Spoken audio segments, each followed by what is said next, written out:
오늘의 주제는 대중문화 속의 크리스찬 중에 네 번째입니다. 문화로부터 대중문화로. 우리가 그동안의 문화는 크게 우리가 살아가는 모든 총체적인 삶의 부분을 문화라고 했는데, 그 중에서 특별히 지금은 이제 대중사회의 시대를 맞이해서 그런 대중문화는 사실 우리의 삶의 표층에서 굉장한 많은 영향력을 끼치고 있습니다. 그러니까 우리가 바닷물을 보자면 바닷물에 표층이 있고 파도가 치는 표층이 있고 그 밑에 또 가운데 그런 그 조류의 흐름이 있다면 또 더 밑에 심층수라고 있죠. 그 심층수와 같은 그런 사람의 삶과 그 다음에 세계관과 때로는 종교관과 그 다음에 가치관 이런 것들을 모두 통괄해서 유유하게 그런 물줄기와 같은 인간의 삶, 문명의 흐름이 있는데, 그런 것을 우리가 큰 의미의 총체적인 문화의 기저라고 한다면, 대중문화는 그 위에 파도 치는 그러한 그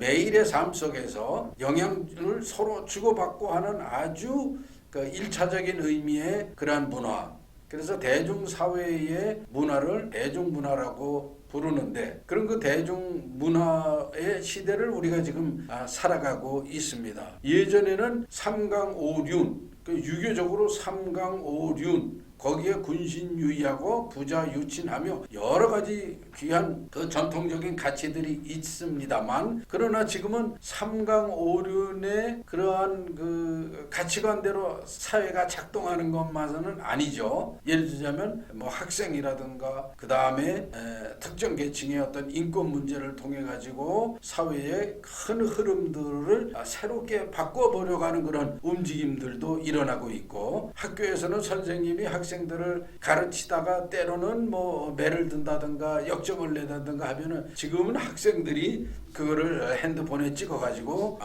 어필도 하지만 고소까지 하는 그런 그 시대를 맞이하였습니다. 그러니까 예전에는 우리가 생각해 볼 수 없었던 그런 풍경들이 현재는 일어나고 있는 것이 바로 대중문화의 시대가 되어서, 과연 이 대중문화를 만들어가는 대중사회라고 하는 것은 무엇인가를 한번 생각해 봐야 되겠습니다. 나중에 우리가 대중이란 무엇인가 라는 것을 생각을 해보면, 대중은 예를 들자면 시민과 또 다른 개념이죠. 시민은 어떤 지성이 있고 인식이 있고 그 다음에 사회의 비판 능력이 있는 그러한 그룹을 시민이라고 한다면, 대중은 글쎄요, 뭐 우리가 흔히 얘기하는 의식이 없는 무의식적 충동에 의해서 움직이는 그런 무리를 우리는 흔히 대중이라고 합니다. 이런 그 대중이라는 의미가 사실은 우리 사회에 시민이라는 의미보다 더 유행하고 있는 그런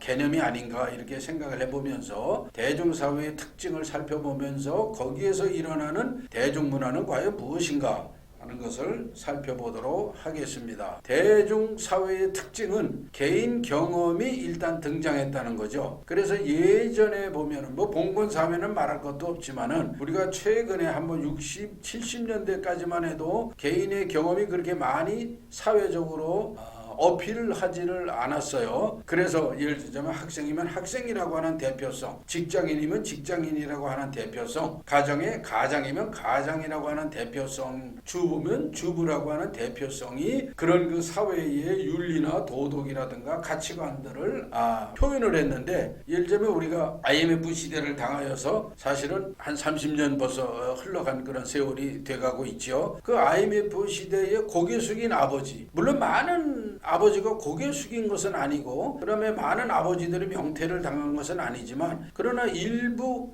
아버지들이 명퇴를 하게 되고, 그렇게 함으로써 어떤 가장의 권위라든가 가장의 어떤 그런 이 자부심을 잃게 되는, 그래서 고개 숙인 아버지다, 이런 표현들이 나왔더랬었죠. 그런데 이제 그런 그 개인의 경험들, 그래서 그 고개 숙인 아버지들이 때로는 등산도 하고 때로는 공원의 한켠에 있고, 그 다음에 또 때로는 어려움을 겪어서 술을 마신다거나 술에 의지해서 어려움을 겪는 그런 문제들, 이 개인의 경험들이 사회적으로 등장을 하면서 그 사회의 모습을 보여주게 되는, 그래서 개인 경험의 등장이라고 하는 것은 상당히 중요한 그런 그 개념 중에 하나다. 그렇게 함으로써 감각과 감수성이 이제 드러나는 것이죠. 이것과 더불어서 우리는 말하자면 인터넷 시대, 디지털 시대에 들어오게 되고, 그 다음에 스마트폰의 시대를 같이 맞게 됨으로 인해서 서로 그 예전에는 아이고 뭐 이런 거 가지고 표현해야 되나,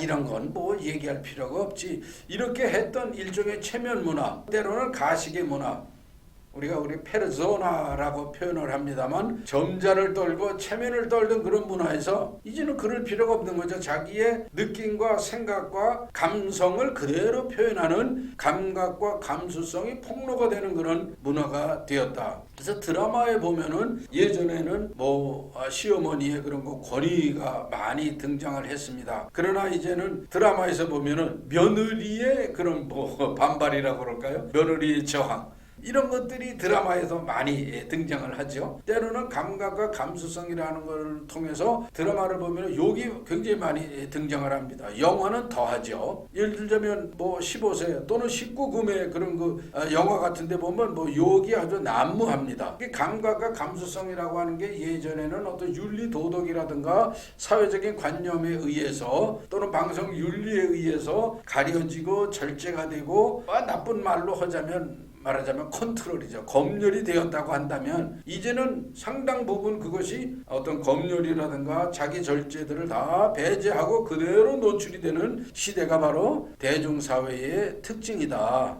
의상을 보자면 예전에 뭐 우리 뭐 70년대, 뭐 80년대 초까지만 해도 여성의 어떤 패션 그러면 치마의 길이, 이걸 가지고 얘기했지 않습니까? 그래서 롱 스커트, 미디 이렇게 이제 얘기를 했는데, 지금은 미니는 뭐 일반적인 그런 거죠. 지금은 더 짧은 그런 그 핫 팬티 같은 의상.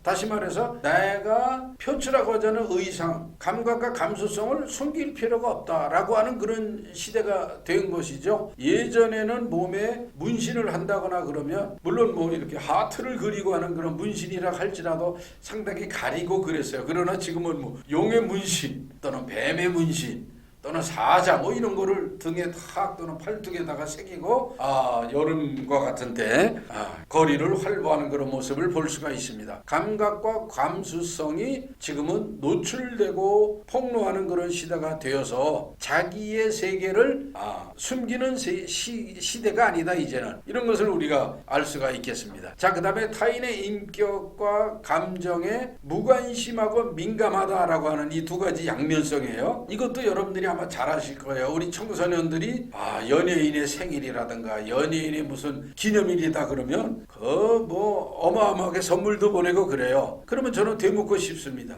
그 청소년들이 집안의 아버지 어머니의 생신을 기억을 하고 있을까? 잘 기억을 할까? 우리 집안에 뭐 형제들의 생일을 잘 기억하고 이렇게 챙겨주고 있을까? 그러나 자기가 좋아하는 연예인들은 뭐 엄청나게 챙기고 뭐 이런 식으로 감정을 표현하잖아요. 그 민감한 거죠. 그러나 무관심, 또 한쪽에 있어서는 무시하고 무관심하고, 이런 것이 우리 대중사회의 한 특징이다, 이렇게 볼 수가 있겠습니다. 뭐 직장인들도 그런 면에서는 상당히 이 타인의 인격과 감정에 갑질이라는 말도 나오죠.